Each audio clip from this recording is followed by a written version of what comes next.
Welcome to Putting the Real in Real Estate, the podcast about all things real estate, all things local, and all things life, where we hope to inform, entertain, and inspire.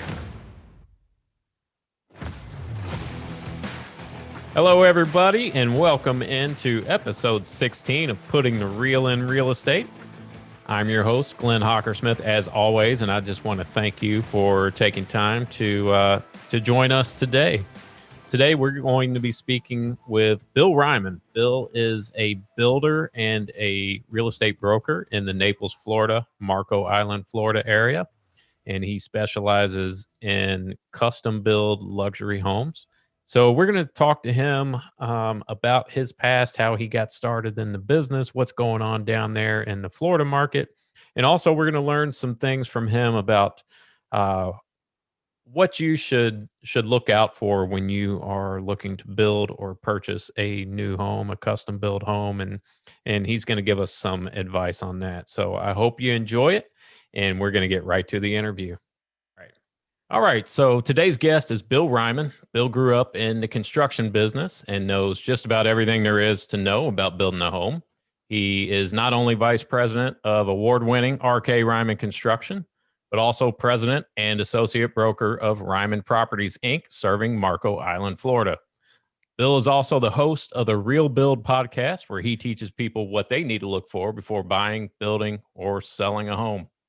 Bill Reiman, welcome to the podcast. I appreciate you taking time out of your busy schedule today.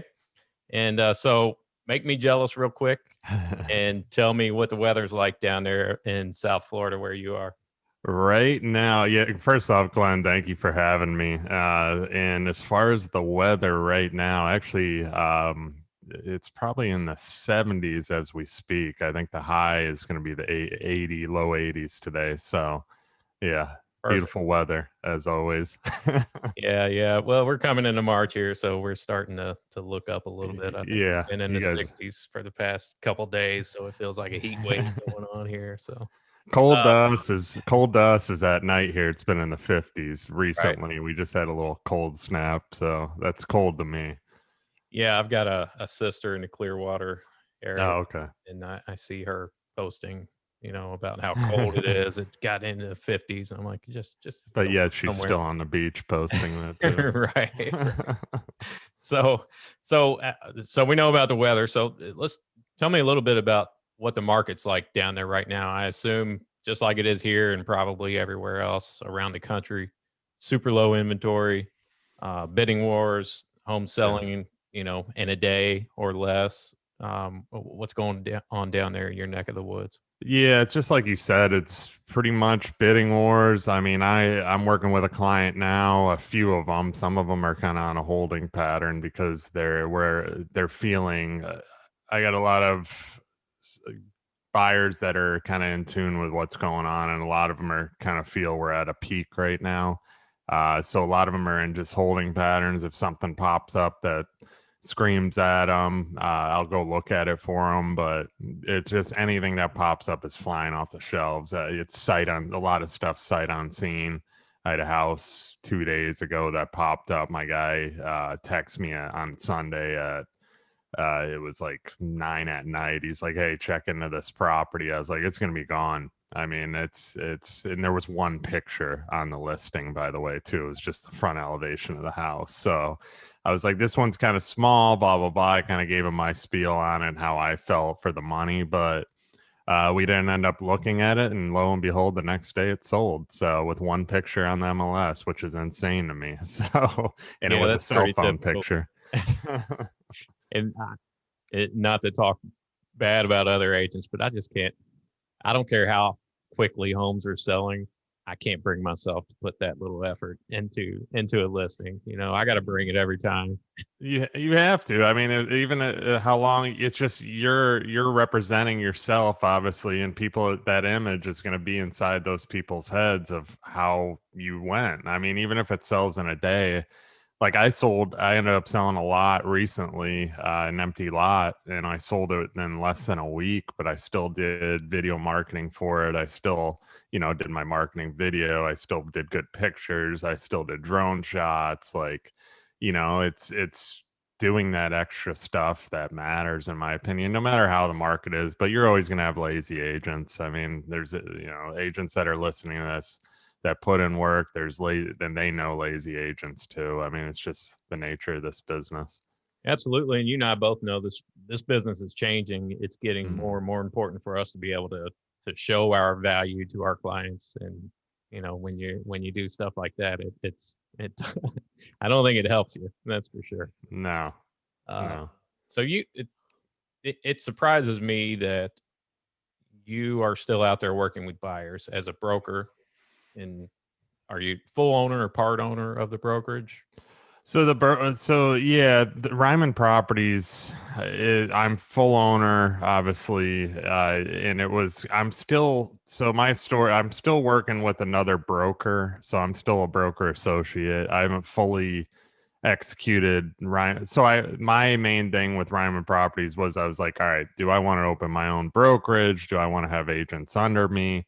And then obviously life happens, schedule happens, how there's only one of me. I wish I could clone myself multiple times. I was actually going to try and open a rental business too for vacation rentals.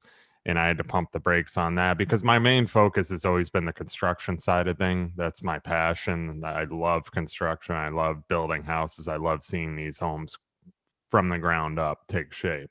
Uh, Real estate's a big part of that. Last year, obviously with my real estate, I had a really good year. I did over, I think, 20 million total, 25 million in sales total. Awesome. And that was mostly part time. So, I mean, because I'm not fully into real estate as I am into construction. So, to answer your question, I started thinking about like now there's different avenues opening up. I'm talking to different brokerages because I'm kind of looking into okay, how can I expand not only my real estate business but the construction business as well into higher end luxury areas? What's a good fit for me with under being under another brokerage or maybe even brokering that other brokerage too as a friend as a partner. So yeah, Ryman Properties is kind of just it's a brand. It's a thing that I was doing for a little bit. I was gonna kind of have agents under me, and then getting into seeing how brokerages are changing. I was like, do I really want to start my own and from scratch and compete with the big dogs like the Remaxes and all these guys? And there's all these 100% brokerages, which I didn't want to do because you got to have so many numbers and it's a lot of responsibility. And so it's life kind of takes you. I don't know where I'm going to be in this year. I'm trying to grow. That's my main goal. Always is growth and more sales and stuff like that. So it's fine and maybe possibly going with a different route, but we'll see. Okay, yeah. So that kind of answered one of my follow up questions, which was why in the heck start your own brokerage, and why not just hang your license with someone else and I not learned take that. on all that expense and all the risk. And I know Yeah. there are benefits to it. Uh, There's benefit. I mean, on the building side, that's the reason it was a more benefit to our building side because I can list a property and just get paid in full on that side of the property and save money for the construction company rather than having a separate agent, having to pay them. I mean, you got to pay obviously the other agent that comes in on the other side of the listing, which is fine. But that kind of saved us money as a company there. And so I started thinking, is that something I really wanted? I mean, that's the great part. But me as a solo agent, I'm like, okay, do I want to take on a team? Do I want to have that responsibility when I'm basically have a team under me for the construction business? So I'm running two different separate businesses. Once again, how much can I handle, as one person? I mean, anybody there, you can do it if you put the right pieces in place, but then the brokerage model is changing so much that I was like, is this with EXP and virtual? And there's just so many different brokerages out there that are capital, and they have the capital too to have that extreme growth. I have a friend that's local. He opened up a real estate branch. He's 100% commission with fees, and it's taken him 3 years just to get like over, I mean, it's been a long time. I think he's got over 100 or 150 agents now, but still you kind of do the math in your head. It's like with overhead and how much you got to keep expanding and so on, and brick and mortar and all that. It's like, is it really worth it? Or should I just partner with somebody that has that name, that's built that big brand, and that is known for that luxury side too, in which we specialize in? So it's kind of experience over time, learning what works best for you and what's the right fit. Sometimes having your name on something is great, but in the long run, are you going to make money by doing it? Obviously, Reiman Properties will be a brand. I'll use that as my brand. My also brand, and people buy you. I've learned that too. As a real estate agent, it's not so much where you work; it's whether people like who you are nowadays. I hung my license with one of the smaller real estate companies in my area, and people weren't asking me, "Are you with Remax or are you with some of these big outfits?" They were working with me because of me. They saw my video, they saw my social media stuff, they liked who I was, they wanted to work with me because of my expertise. That's why they're hiring you, not because of the company behind you. Yeah, that's a good point, especially for maybe newer agents who are just getting Hmm. into business. To remember is you're always selling yourself. And Yeah. for instance, I work for probably well, not probably the top broker here in the Southern Indiana market. We're right across the river from Louisville, Kentucky. We're not quite as big or well known in the city of Louisville, but I think we're number three now. And I tell people, yeah, the name can get you in the door, but once you get in the door, it's all about you. It's all about you Hmm. selling yourself and the service that you're going to provide for each individual client. Hmm. Yeah, and don't get me wrong, it's not bad to go with one of the top brokerages or top broker in the area, because it's the what you're going to learn too. I'm big on, there's so many people getting real estate licenses right now. I mean, I think there's more realtors out there than actually property that's available, which is insane. So it's like and there's a lot of realtors that are just getting in because their friends are making all kinds of money, blah, blah, blah. And they don't know that there's a lot of legwork that goes into this. I've been doing it for 10 years. I mean, and it's like, I obviously doing building and stuff, I've learned how to leverage that into me making sales and so on. But I've also learned you have to know the property, you have to know everything about your area. You have to know how I recommend knowing how a house is built so you can talk to people and you don't just sit there like an idiot kind of when they ask you a hard question. But a lot of that experience can come from a good broker and working under somebody. I even say, like, I don't know if the Ryan Serhan thing, because he's said it multiple times. And if people that are listening don't know this, he's probably the top broker in New York City. But he even said he goes work under somebody for a little bit, learn, as much as you can, absorb as much as you can. And I agree with that too. I mean, if you can work under somebody even for free, nobody wants to work for free, but even for a little bit, as somebody in the office to kind of see how these top brokers are doing business, so you can learn years worth of knowledge that is irreplaceable. I mean, it's just unbelievable. So you're going to learn a lot more in person. I'm all about kind of learning actually out in a field, or actually out and doing something, rather than reading a book. I mean, books are good, but Absolutely. true experience is better. So Right. Right. So, and I want to definitely want to get into the construction side of things, but just a general question here. In your market, you serve Marco Island, Florida, correct? yeah, and So, Naples. okay, in Naples. So, I know you probably don't have this exact number, but as far as vacation homes versus primary residences, what's the mix? Big mix. Yeah, it's mostly snowbird vacation, secondary homes, vacation rentals, stuff like vacation rentals within the last 3, 4 years have blown up. But a lot of secondary homes, a lot of snowbirds here. So our season is now. It's our craziness. Everybody's here. COVID's kind of changed some things. People have been here a little bit longer. The summer months, especially August, September, are usually the slower months, and then everybody starts coming back October, November, holidays, and then they're all here in January.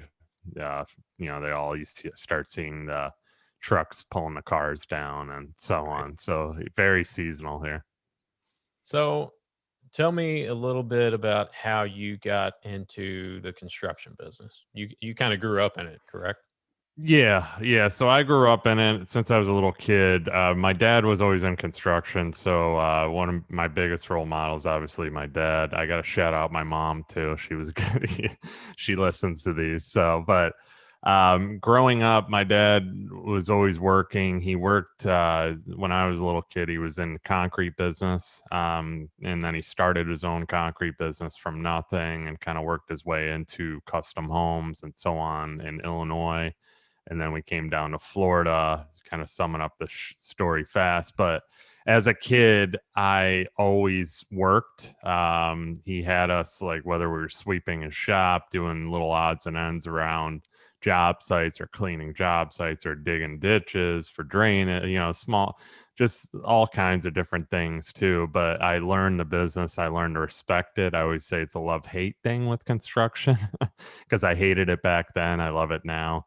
Because as a kid doing that, your friends are all, and especially when we moved down this way, your friends are having a weekend, going to the beach, stuff like that. And I was working on jobs. So have a major respect for it, but that's kind of what molded me into it, is just growing up in it, having respect for it, learning, seeing every single day how houses are built from the ground up here, and also watching my dad, who was, build a company from nothing down here, and gaining the traction that he did just off of how he ran a business, and doing business the right way, also helping clients, helping keeping job sites clean, just taking care of people and doing building right. And I mean, that's why our company's been in business, family owned, operated for over 25 years down here.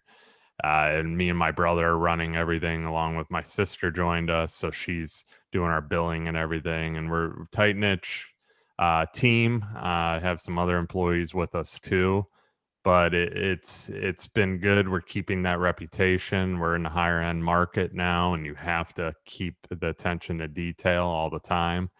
It's you're constantly on your toes in this business. You look left and something could happen. You look right, something else could happen. Especially with these big houses, and you have to be able to resolve problems. So that's why I love it. Keeps me going. Your reputation in the building business is everything. Yeah, big time, big time. Yeah, and I have a big respect for building. My podcast, I interview all kinds of different builders. A lot of them have the same uh attention to detail and drive for quality and just doing things the right way as I do. So I got a lot of respect for these guys, but there's also the downfalls of building, and it's happening now. You see it every time things are busy. A lot of guys come out of the woodworks. We got a lot of remodel guys all of a sudden becoming builders because they think there's more money in it.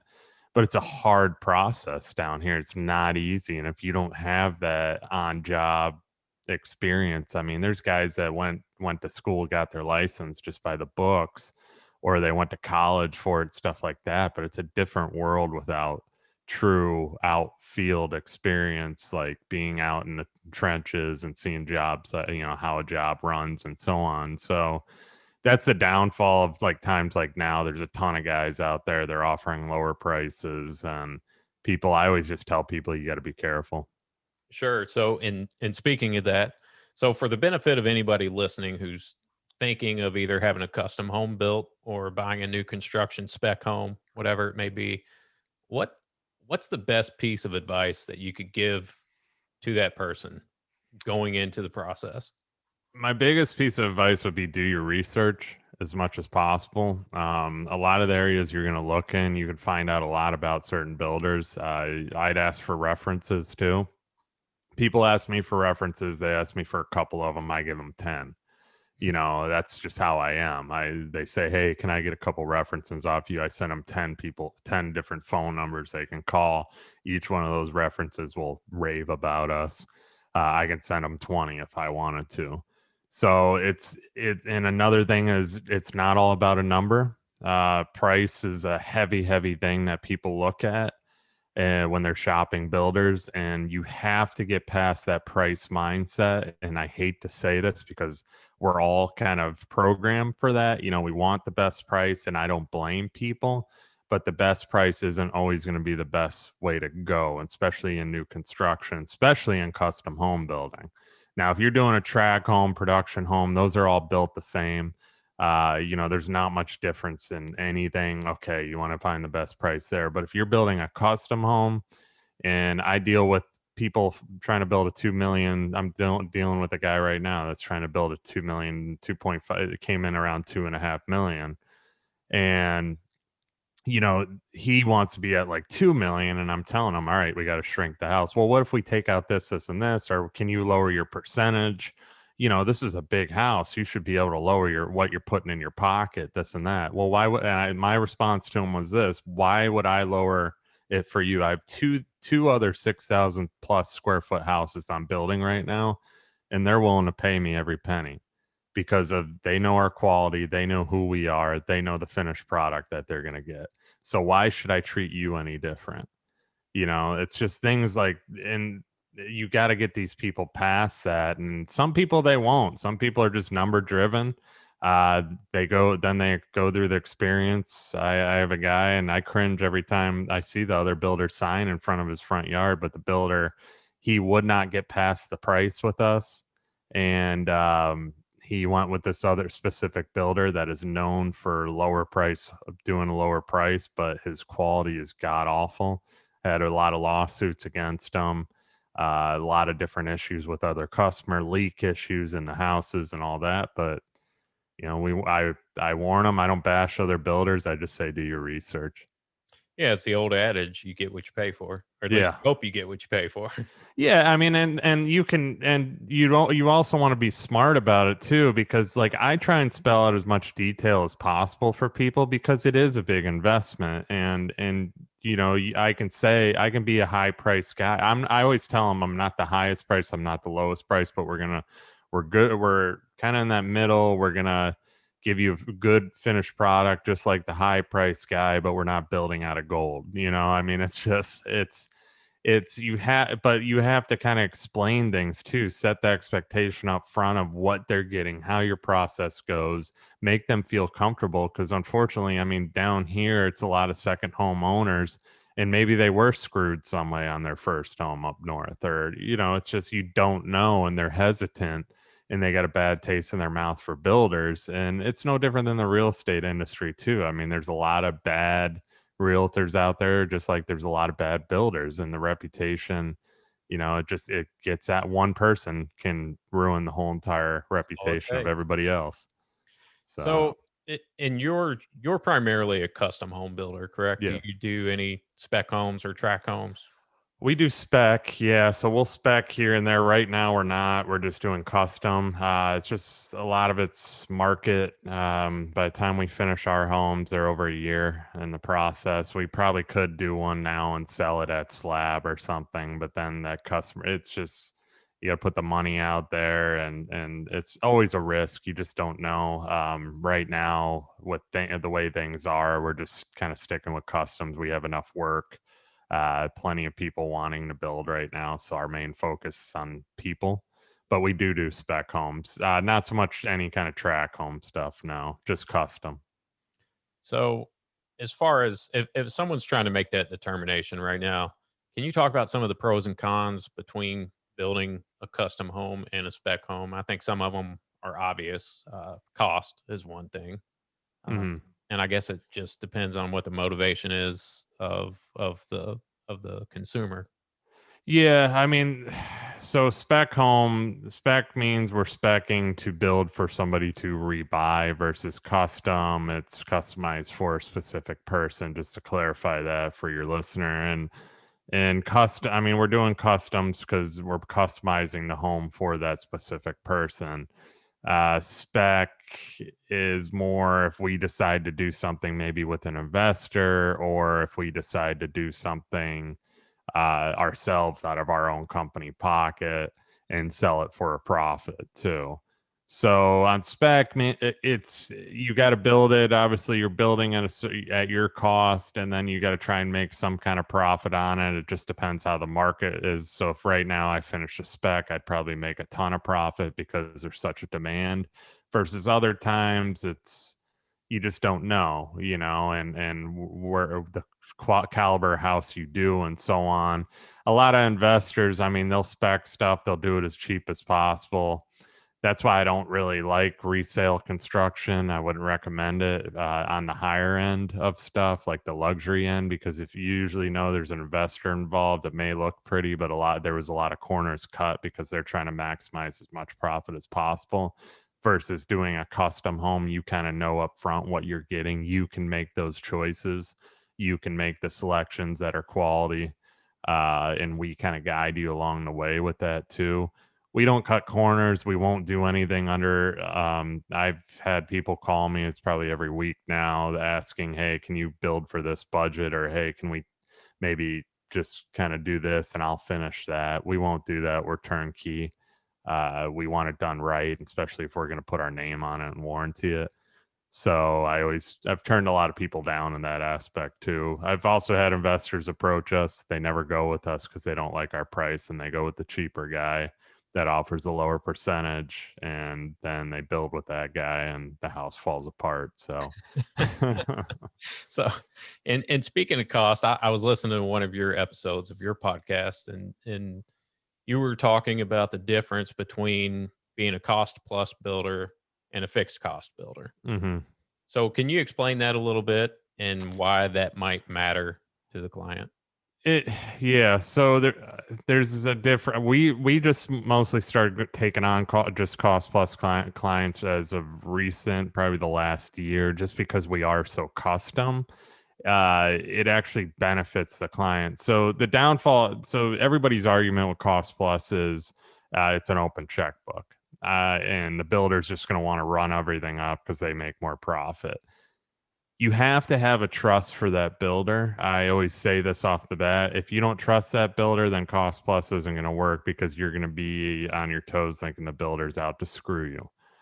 With us, I'm not that way. I kind of establish that trust up front by recommending things where they can save money. That's just the way we are. We've always been that way, even on a fixed cost project too. I mean, if to make 5,000, 10,000 extra dollars on a build, like that's nothing in the scheme of, and I hate to say 10,000 is nothing, but when you got 8 projects going on too, you want that customer as happy as possible. And especially in the larger, higher end caliber, there's stuff that they don't need. I mean, I had a guy I met with yesterday. He was iffy about cost plus. Now he's all for it after I explained how the process goes. But I had a guy yesterday. He has a fireplace in the master bedroom. It's Florida. Like you're never gonna use that thing. You're never gonna light it. It's another $4,000 plus the fireplace itself is probably almost 4,000 plus the surrounding box to the fireplace that we have to build out, and whatever extravagant built-in he does there is probably another 10,000. So there's $14,000 in savings right there. Why do you need that? Hang a TV on the wall like everybody else in a master bedroom and have your fireplace in the focal points of the house that everybody's going to be able to use it. So, stuff like that I always explain up front, and I think that kind of helps establish the trust barrier, the trust factor that okay, this guy's here to help me save some money. Like he had 180 something $1,000 staircase in this house. I said we can just frame this thing out. I know you wanted us, and these were floating treads. If anybody knows what a floating staircase is, they're unbelievable. And I get what he was doing because you can see it from the front windows and everything on this house. Is a 3-story house, probably 5,000 square feet. But So we eliminated those stairs and we did it a different way. Still looks appealing, but probably cut the cost by like $50,000. So, there's just these little things that you build the trust factor with cost plus. That's the only argument people have. I have a builder right now I'm building for. He's out of Ohio. He wouldn't do it any other way. He said, I'm only doing cost plus. My dad built a house in South Carolina after being a builder for over 30 years. He did cost plus. That's if your builder's doing it and thinks it's okay, it's the better way to go, you should probably listen to the builder. Now, everybody's argument on the fixed cost side is that, okay, the problem with fixed costs is they start super low end and everything else is an upcharge. So what I'm going to do with fixed costs is I'm going to start you on the low end, and then I'm also going to pad up certain costs too that I'm uncertain about just to make sure I'm covered. So this is how I explain this. Lumber is through the roof right now. It's going up and up and up. So what am I going to do with my lumber price? Because more than likely, we're not going to even get started on your house for 3-4 months after we sign or after we get this process of plans, all that, and the pricing done. So lumber is going to keep going up. So I'm going to pad on that price. So if I'm doing 40,000 in lumber, I'm going to pad that up to 60,000 just to make sure I'm covered. So, and they're not going to know that if they pay under in lumber, say we end up building a house and they pay 40,000 in lumber and I charged them 60 off the front end, they'll never know. It's fixed cost. That's more profit in my pocket. Sure. So if you explain it to them like that, it makes a difference because cost plus they're seeing every bill that comes in, every transaction. So everything we pay, they're going to pay on top of our percentage. And especially in custom homes, it works a lot better. In other smaller homes, I get it. Fixed cost is the way to go when you're doing 3-bedroom, 3 baths or 3-bedroom, 2 baths. But when you're doing 5,000 square feet, 6,000 square feet, 6 bedrooms, 6.5 baths, floating stairs, wine rooms, all this stuff, there's a lot of blanks there that and I'm getting a lot of Pinterest pictures of what I want. So I have to kind of structure it that way to make it, I hate to use the word fair, but fair to both parties too, and the process a lot easier. Well, and from my perspective, if I know what you're making and it's Yeah, out there and known, hey, that everything. to me Yeah, that builds trust right there. yeah. So I'm not guessing, what is he making off this house, and at you and I both know the cost of new construction has just skyrocketed over the past couple of years, and Hmm. it's not because builders all of a sudden decided, hey, we're gonna take our profit from 30% or whatever it is to 50. It's because, and you mentioned it, lumber prices, the cost of materials all over the place have just skyrocketed since COVID. Hmm. Um, and speaking of lumber prices, where are we now? I know last summer they had almost quadrupled. They're Uh, back to last summer. So they went down for a little bit, I think, in December-ish, because the National Builders Association, I think, got involved, but now they've crept back up, which knew that was coming. So it's insane. I mean, a piece of plywood's like $50. It's just insanity what lumber, and that's one of the fears I actually have right now is there's so much demand, not enough supply, or there is the supply we have keeps going up. I'm having issues getting appliances, like in the next year, because I got all these big projects. Where are we going to be then? If we're having issues now, right. unless things start opening back up quick and moving into this country again, I that's the biggest fear too. So we'll I'm glad see. you said that. That was my next question. Are we still having trouble getting appliances? And you just answered that. I know a lot of builders around here, they're not even putting appliances in their new builds because they just can't promise that it's going to be there Yeah. on closing day. So they're giving an allowance to the customer. Yeah, which I think is the direction we're going to probably might. I don't know. Right now we're okay, but it's just a lot of delay and a lot of unknown. So, like, I have a house we're supposed to be closing beginning of April. It's probably going to get delayed till end because I can't get certain appliances in. So, and then there's some other stuff that we can't get in. I heard on another house we had an issue with a garbage disposal. We couldn't get certain horsepower garbage disposals, and then it was like There's just little things that keep popping up. Windows and doors go up, aluminum prices are going up, roofing goes up. Like eventually, this is just going to keep happening to where it prices certain people out of the market, and then you run into an issue. Yeah, and that's just like real estate. I mean, the real estate keeps climbing, and then all of a sudden it's like there's people priced out, so demand slows down, and then what happens? Prices begin to fall. So it's like, Right. when is this? Nobody remembers the past. I mean, I hate to talk negative. I hope it keeps going the way it is. I mean, it's good for everybody right now, but I mean, what goes up must come down. You got to be smart. Yeah, and honestly, speaking of the market, and I know everybody thinks it's great right now, but I don't think it's healthy when you No, have such an imbalance. no, yeah, it's And not. like you said, we're pricing people out of the market. There's no such thing as a starter home anymore, really. No. If you're someone with FHA or VA financing, you might as well you might as well just give up on some of these homes. You just can't compete.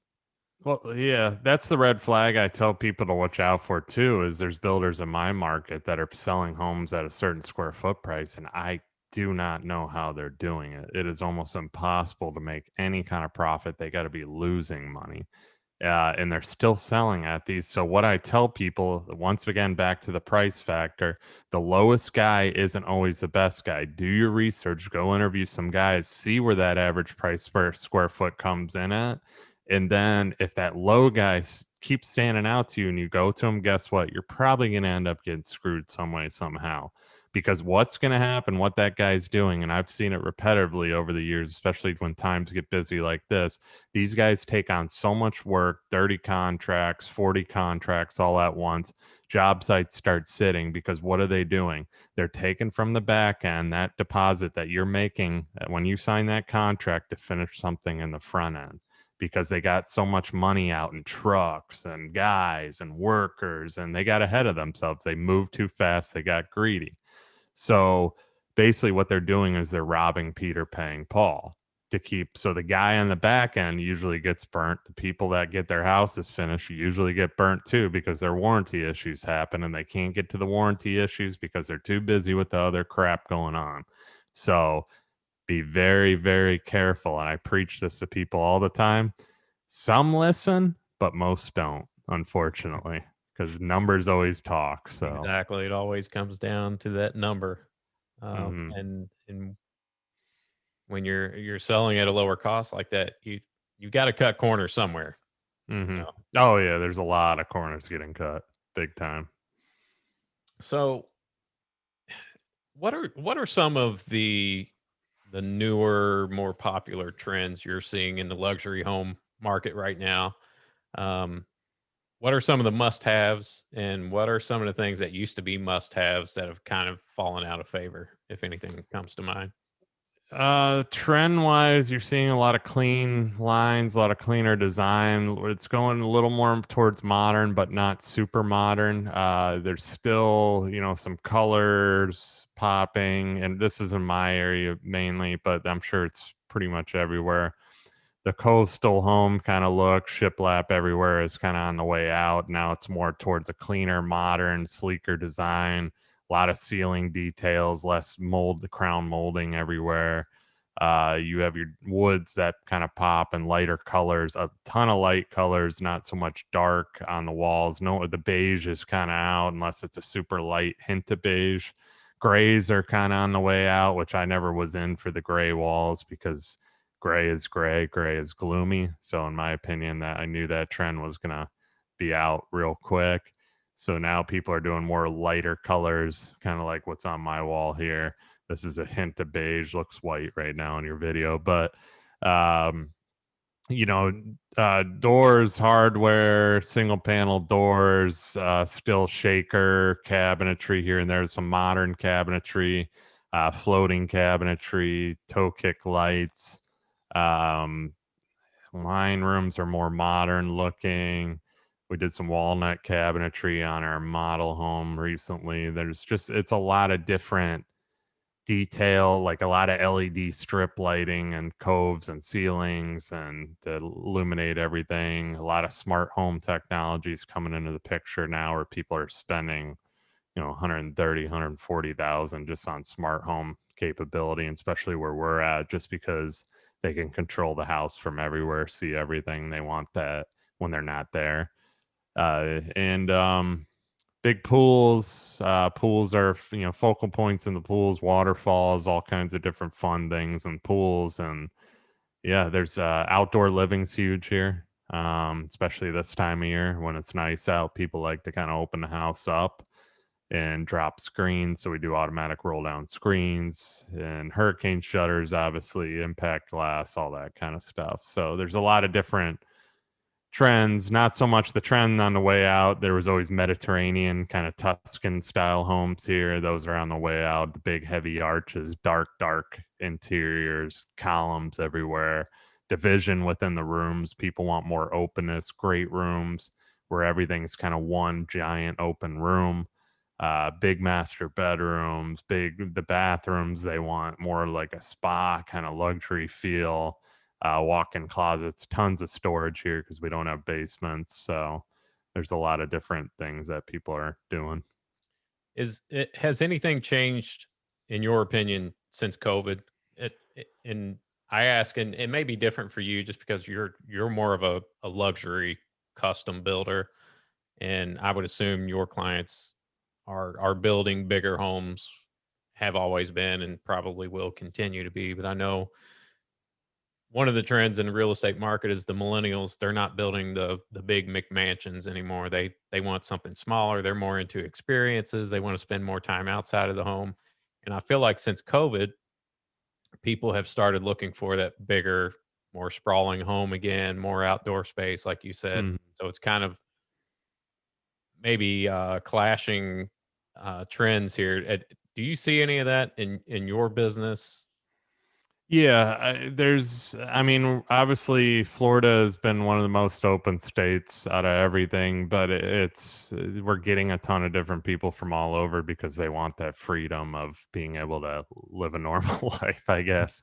Uh, so it's, and a lot of them, are able to work. So office is a big thing now, having a home office like I did. This is a bedroom in my house. I made this my office. And then I got another one that's like, I don't have kids right now, so utilize these rooms. But, I like space in my home too. I don't think I can be in something small like an apartment or anything. I was in that at a certain time and remember apartment and living very well, but I've worked very hard. So it's just, and people are kind of going towards, they just want everything open, more the study. Obviously, we're doing a lot of studies towards the water now. So where they have a view, if they do, because they're still doing, a lot of these guys too are still working from home, conference calling on Zoom, stuff like that. So they want a nice office spot, uh, just more gathering area, but then also separation in the house too. In some ways, like if in the upstairs we do lofts for kids, other family members to kind of keep them in their own space as well. But I mean, I talked to a lot of builders out of California, and with prices the way they are, they're doing some affordable stuff like sheds in the backyard, the she sheds, and stuff like that, to kind of give people more space now that they've been stuck inside. People are turning garages that I know into gyms, home gyms. My girlfriend has actually just did that to my garage, not a full gym. I could still park my Jeep in there, but yeah, she's using that as like a gym. So you're seeing a lot of more of that. People want, with the higher end market though, people are doing more fitness rooms now. I've noticed, where they can work out from home. And yeah, I mean, just more space, more office, like because people are home there, and if family comes in town too, they want space for their family, as much as possible, but also want to keep everybody kind of separate so they're not on top of each other. Yeah, I have we have 5 kids, so that's very important in our house. We'll Yeah. be able to get away from each other. Yeah. So, who's your typical client? Who's your typical customer who comes to you and wants to build a custom home? Yeah, mine is a lot of people from the Midwest. I deal with a lot of Midwest on this coast. Has always been kind of a Midwest coast. The other coast has been kind of more Northeast, but we get a lot of people from the Northeast too. But um, mine is somebody that clicks with me, meshes with me real well off the bat. I've noticed that too. Like, people buy into you. They don't like you, especially in this industry, or they don't click with you, then it's not going to be a good fit. And and especially in a relationship that we have to have with certain people, I got to be able to kind of mesh with them. Like a lot of my customers are my friends now. I consider them, like, I got one guy who'll text me with his house issues at night, but he knows I'll respond. Like he's a friend of mine, great guy.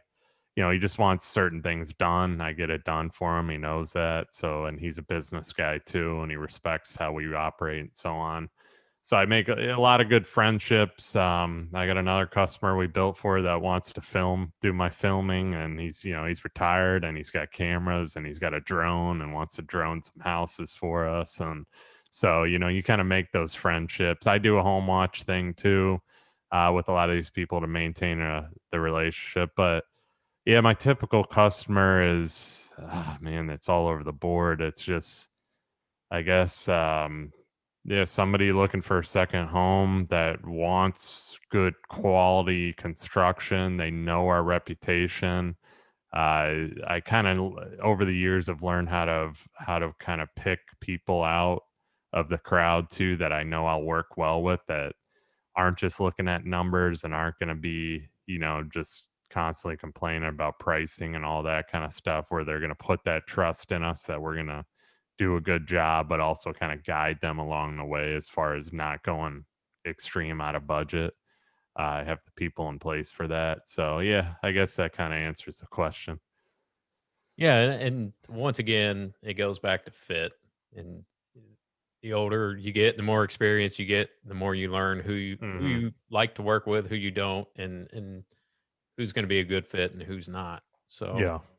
it, going back to the real estate market and the inventory shortage that we have, other than building more homes, which is the obvious answer, what do you think? How do we solve this inventory shortage? How do we convince people to and they have legitimate fears. A lot of people I know they're kind of on the fence. They would like to sell, they would like to move, but they're terrified that they're going to list their home, sell it, and have nowhere to go. Yeah. So, from a broker and agent perspective, uh, how do you think we can try to solve this issue? That's tough. Because it's like you said, I mean, I think about it personally. I mean, I bought at the beginning of COVID this house that I'm in now, and I got it at a good price when everybody was kind of scared and the market was kind of stale for a little. And then all of a sudden the market exploded, and then I could make really good profit. I had the same house as mine, similar style, everything, just not redone. I redid all mine, and it sold in less than 24 hours for a crazy amount over what I paid for mine. So it's just, I think about that, but then it's like, where do I go?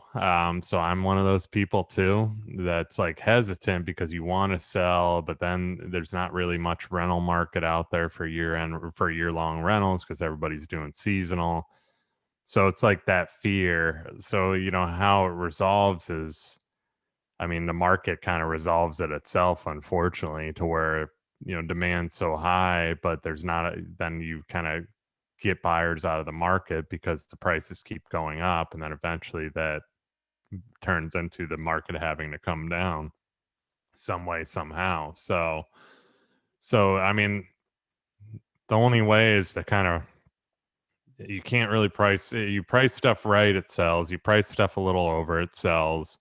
So people don't really have the opportunity to get what they want. So there needs to be more inventory, but how do you get more inventory when people are afraid that they're not going to have somewhere else to go? build costs are through the roof, so they can't really. I mean, you can build still for a better value than you can buying something, but then there's no dirt really available or lot selection. So I don't know. To answer Yeah, your it's kind of a question, I vicious wish. circle, isn't it? Yeah, to answer your question, it's like I don't know. You have to let kind of the cycle take its course, then what's going to happen next is probably not what everybody wants, but you always have that market dip. We've been in a quite the steady rise for a while now, longer than your typical. There hasn't been a real extreme pullback. I hope that pullback isn't anything like we experienced in 2008. But is there going to be one? Yes. Is there people that haven't really thought about that? Yes, because they're buying at the peak, because people don't really remember what happened. They kind of are stuck in the now and the FOMO, fear of missing out type deal. That's with anything, stock market, Bitcoin. I do sports cards, stuff like that. There's all kinds of investment opportunity. Real estate's a huge one. And it just eventually somebody's going to get burnt, and it's usually the last guy.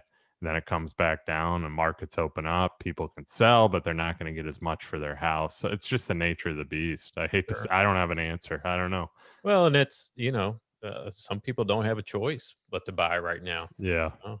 The choice is to buy and pay your own mortgage, or to rent and pay someone else's mortgage. In a lot of instances now, Yeah. it's cheaper to buy than it is to rent. Yeah. So when I tell people, they want to ask me, well, what's it going to be worth in 2 years? Well, I wish I could tell you that, I Uh, mean, yeah, yeah. Because advice I'd give them though too is just if you do buy, obviously you're going to buy at the price you're buying, but try and look for something you can fix up. Put some sweat equity into it too. I mean, you put your own personal sweat equity into it, like little odds and ends you can do, like take a weekend and have your family paint some walls and stuff. Paint does a huge number on certain, on houses. It changes the whole house, especially a lighter color. And you can do like faces of cabinets. You got old cabinets on there, keep the boxes.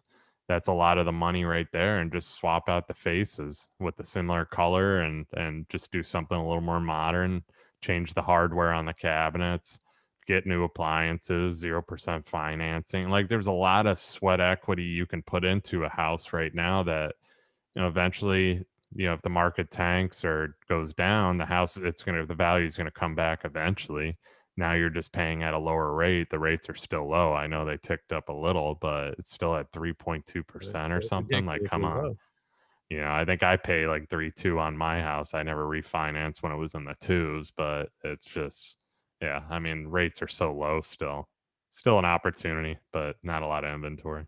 Yeah, and I harp on that with my buyer clients, is try to find something that you can add value to. Hmm. Yes, you are buying at the top of the market, but if you can find a home where you can add value, like you said, whether it's just painting or painting the cabinets or replacing the countertops, or maybe it's got an unfinished basement that you can finish out and add Hmm. another bedroom or add another living space. That's a big thing, and a smart way to buy, I think, Hmm. because we know there are not many deals out there in this market right now, so you I'm looking every kinda day have in to my make your area. own I'm decision. yeah, Same I here. mean, I'm looking, I'm thinking of doing it myself. I've been in this house once the year mark hits, because capital gain stuff like that. At least like short term capital gain or whatever. If I can sell, I'm always thinking ways. I mean, I think it's in our, we're in real estate, so we're always probably thinking. I don't have kids right now, so I can move easily. And I'm just looking for opportunity. If there's something out there in a certain price range that I can do the same thing I did to this house, why not sell this house, take the money, and then move on to the next, and maybe build one in the future? I don't know. So we'll Why see. not? Always, yeah, always thinking. That's just how I'm programmed. Right. So I'm gonna switch gears here real quick. I know we're kind of pushing up against our time, so I don't wanna take too much of your time up. So real quick, um, what if you could give agents one piece of advice, on helping their clients either purchase a new build, or guiding them through the building process, or maybe they want to build a custom home and they've come to you for help. what advice would you give agents in that regard, especially dealing with builders? I'd say, and the problem with a lot of agents, I'll speak for my area, not all of them, but a lot of them, is they'll recommend like 5 builders, and then if the customer picks us, then I get that call from the agent because they find out and they're like, "Hey, do you give commissions?" It's like, okay, then I talk to the customer and they're like, "Yeah, they gave us your name and 5 or 6 other ones." It's like, come on, what did you do to earn that commission from us? Like, Sure. and most builders, I mean, not, I don't know, I can't speak for other builders. We pay a commission to agents. I think agents are a huge part of our business. I highly support real estate agents and bringing customers to us because they're the front line. And unfortunately, there's a lot of builders that don't pay them.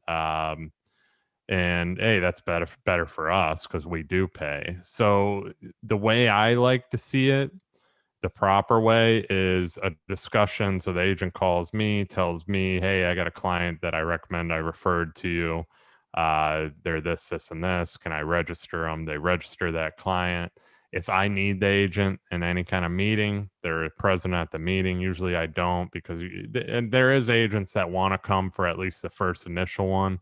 If you do come for the first initial build meeting, just don't give your 2 cents. I mean, you sold them a lot. You can give a little bit of opinion on some stuff, but as far as the build, let the builder kind of do his talking. And especially an experienced one, they know what they're doing on the build end and on the resale end too. As a builder, you are trained in resale because you do spec homes. So as an agent, I know that's the biggest thing with agents is I know resale though. You got to add this. You got to have this. You got to, let the That's a builder whole do his. different ball game, isn't it? Yeah, yeah. So, I mean, that's the thing. If you are in the meetings, that's fine, but just, help the client along the way too. I got a client now that talks to the agent frequently. Um, the agent's involved and kind of helps, here and there and so on. But the agent's not bugging us at all, saying, "Hey, think you need to do this, and this." And if a client does have a concern, the agent calls me and tells me as the builder, "Hey, I think they're a little more, they're concerned about this," which is awesome because I'm getting feedback from another party about the client or they tell me what I should look for in the client too. I work with some really good agents, top agents in this area. I try and form those relationships with them because I know it's their top producers. They're going to be bringing me people to build. It benefits both parties. They're getting paid. We're getting paid. Everybody, the customer's happy. They know our quality. And that's the thing too, as an agent, if you are bringing people to a builder, make sure it's a good builder. Because a lot of agents are just hungry for that commission, and there's a lot of new builders that offer high incentives like 4.5% to agents if you bring us people. Just to let you know, those new builders, that it's going to be a year and a half, but by the time that house gets built, are you going to get paid is the main question, because they're offering all these incentives, but is your customer going to be happy too? Because that's on you as an agent. If they're pissed off with the build situation, well, guess who referred them? That's on you as well. So they're probably not going to have that good relationship with you. Exactly, and that's a good thing to remember as an agent, no matter who Yeah. you're referring, whether it's a builder or a home inspector or a contractor, Mm-hmm. they're going to associate their experience with the person you referred them and directly back to you. So make sure you're Yeah. you aren't just blindly referring people um, to contractors or builders or home inspectors without knowing anything about them. Mhm. And I've had agents that are incentivized by certain builders and they refer them, but then their people don't want to go with those builders, and because these agents are working strictly with those builders, and then their people come to me, and then that agent calls me saying, "Hey, I recommended you." I go, "No, come on, you work for this builder. Give me a break. Your people didn't like it. They wanted more custom, and now you're trying to get money out of us." So just be honest. I mean, no offense to realtors. I mean, I got my broker's license too because I didn't want the realtor tag behind my name, to be honest, because a lot of realtors put bad taste in people's mouths just by the way they do business. They're money hungry. They put a bad taste in a lot of builders' mouths too because they're constantly coming out of the woodworks. saying I had one situation, one job I have right now. I had 3 different realtors call me about that job saying they referred this customer. 3 of them.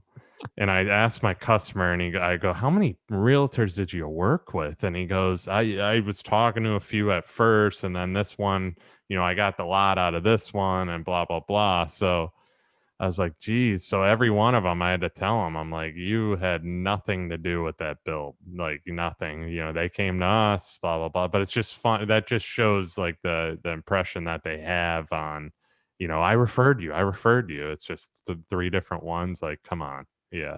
Right. There's nothing worse than a realtor with commission breath. Yeah, exactly. So that you host the Real Build podcast. So why did you start the podcast, and what's your goal with it? So I started the real build. I think it's been like a year and a half ago, almost 2 years actually now. I think 2 years will be in April, but which is crazy. But I started it because there wasn't anything out there like it. It's kind of to show people what to look for with the construction and real estate industries in general. So I still have mortgage people, interior designers, insurance agents, different. I got to have another mortgage person on. I'm looking for a good one because there's with the mortgages the way they are and ticking up. I'd like some info on that for people, but tax specialists, stuff like that, just different people in the industry on kind of showing clients what to look for. But it also helps builders, it helps realtors because you're hearing from some top performing people. I've had new builders on, guys that are just getting started in the industry, and I've kind of had a conversation to try and help them on the show as well. But I've had high end builders that are in 2, 3 different states that are doing luxury homes. I've had remodel guys that are doing really well. And it seems everybody has that same mindset of just taking care of the customer more than anything, which is so important. So that's what my show is about, is kind of helping clients, because there wasn't anything out there like that when I was researching it at the time. There was more how to become a builder, or how to be a good contractor school, or Tom Ferry with how to become a real estate agent, and so on. So, I didn't want to be a coach to builders. You can listen and hear how I do things and how we do it right. I'm constantly preaching about that, 4 punch outs and doing walkthroughs constantly, making sure sites are clean. It's not hard to do good at something as long as you have the client top of mind, and as long as you have organization and everything too. That's business 101. So that's what that show's about, and it's been pretty steady. It's been tough to schedule and everything. I'm sure being in this crazy industry, and then also doing construction and home watch. And now I just started a sports card business online.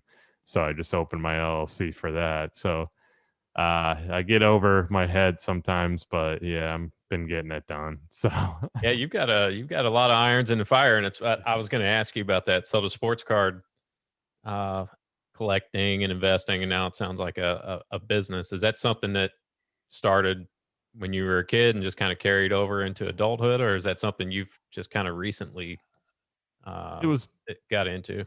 it was both. So as a kid, I collected quite a bit. I think I lost like some of the stuff. I had a Michael Jordan card that's worth like, it's driving me insane. When I moved recently a year ago. I don't know what happened to that card. I remember I pulled it out of my desk and I might have placed it somewhere. And knowing me, I thought it was somewhere safe, but now I don't remember where I put it. But it's driving me crazy. But yeah, I had some good cards when I was a kid, but now mostly it's been recent. This last fall, I really got into it, started buying and selling, and really getting into the investing side. I'm pretty deep into it. I mean, it's fun. It's kind of a little side hustle for me like at night.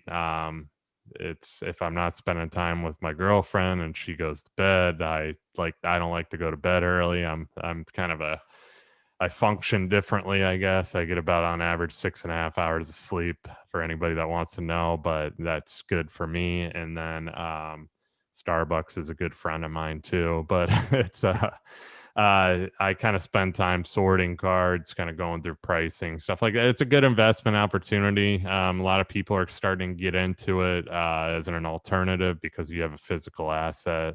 I mean, when a Luka Doncic card, if anybody doesn't know who Luka Doncic is, he's a modern day NBA player on the Dallas Mavericks, probably one of the best in the league right now.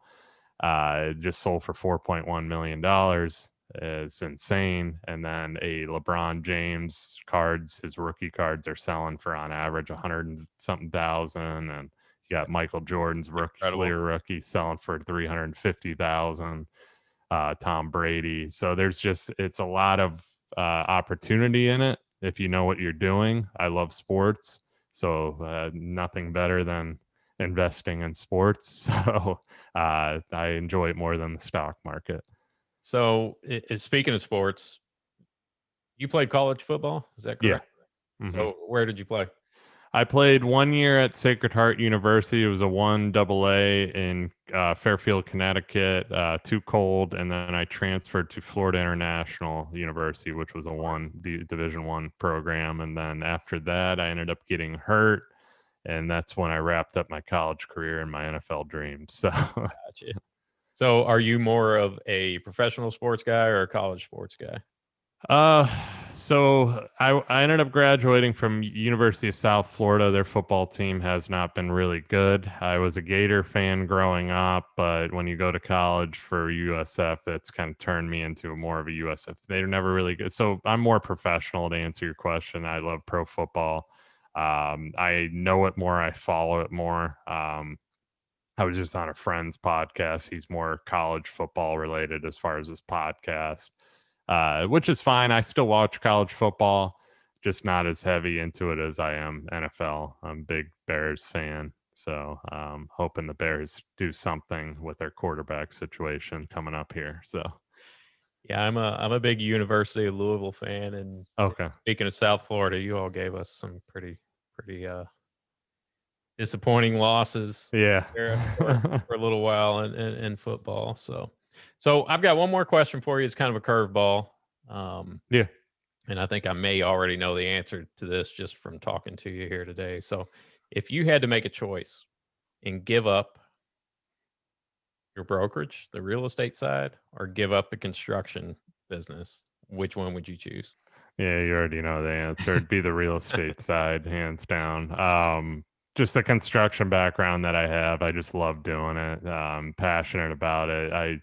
As a little kid too, I used to build stuff all the time. As a little kid, it's crazy how it all comes to life. I remember just Legos, anything you could imagine. I was building and making stuff all the time, and had a very good imagination, and now being able to design homes and help with that aspect of it and give my recommendation and build them and make people happy along with my brother, and my sister is with us too. Like I said, it's been good. It's been fun. It's been there's challenging, obviously. That's this business. It's challenging constantly, but yeah, really enjoy it. And for many years to come, second generation with the company. So plan on growth.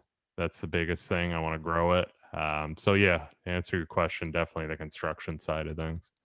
Well, awesome. You look like a young guy, so I think you've got plenty of years ahead of you to build that and grow it. And Bill, I thank you so much for being on the podcast today. I really enjoyed it. I appreciate your time. Any last thoughts or anything we didn't discuss that you want to throw out there? Not. I mean, if like I said, if you're a real estate agent, you're just now getting into real estate, which I'm sure you got a lot of listeners that are. Just, I mean, don't let it's going to be hard at first. Obviously, you're going to probably get that one sale off of a family member. Most realtors do to start, but you got to keep going. Video, get yourself out there, open yourself up to new things that you didn't do. Get uncomfortable. I'm big on that. You never get ahead being comfortable. So repeat that in your mind, because if you're uncomfortable and you're doing the uncomfortable things, that's what's going to drive you to have success in this industry. I do a ton of video. I just put it out there. I don't care. I don't need fancy edits. I don't need any of that stuff. I'm a big advocate on just getting in front of people, and people comment on my stuff all the time. Do a podcast like Glenn and I. Just find some kind of media source. There's Clubhouse now. Get on Clubhouse and have conversations with people, grow your network. Network is the biggest thing. Because of COVID, we got to network in different ways, but it's just figuring out and pivoting and just doing what you can to be better as much as possible and grow each and every day. I'm a big advocate on that, constantly doing different things to try and get ahead. So that's my last bit of advice. And yeah, go check out my podcast, listen to this one. I'll definitely share this one, Glenn. I appreciate you having me on. Absolutely. I appreciate it, Bill. Hope you have a great day. You too. Thank you. All right. Thanks to Bill Reiman once again for joining us today. And if you want to learn all about custom home building and a whole lot more, check out Bill's podcast, The Real Build Podcast, on your favorite platform. And if you're looking to buy or build a home in the Marco Island, Naples, Florida area, be sure to visit RymanProperties.com, rkryman.com, or shoot Bill an email at bill@rkryman.com. And be sure to tell him you heard him right here on Putting the Real in Real Estate. Thanks for listening, everyone, or watching if you're seeing this on YouTube. Please don't forget to subscribe to the podcast on your favorite platform and hit the subscribe button on YouTube as well. Until next time, everyone, I hope you have a great day.